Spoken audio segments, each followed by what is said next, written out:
বাদ ফজর গ্রামের মেঠোপথ ধরে হেঁটে চলা যেন এক অপার্থিব অনুভূতি।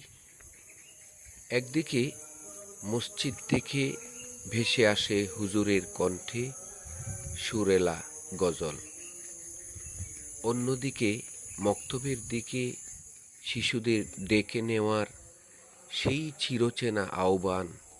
সব মিলিয়ে চারপাশটা এক জান্নাতি শান্তিতে ভরে ওঠে। সেই ডাক শুনে ঘুমচোখ মুছে ছোট ছোট শিশুদের মক্তবের দিকে ছুটে যাওয়ার এই অপরূপ দৃশ্য পৃথিবীর আর কোথাও খুঁজে পাওয়া যাবে না।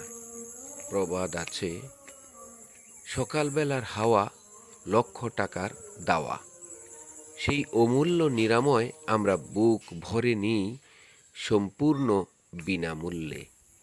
এক কথায়, বাংলার এই রূপময় স্নিগ্ধ সকালের সৌন্দর্য যে উপভোগ করতে পারেনি, তার এই না পাওয়ার আক্ষেপ ভাষায় প্রকাশ করার মতো নয়।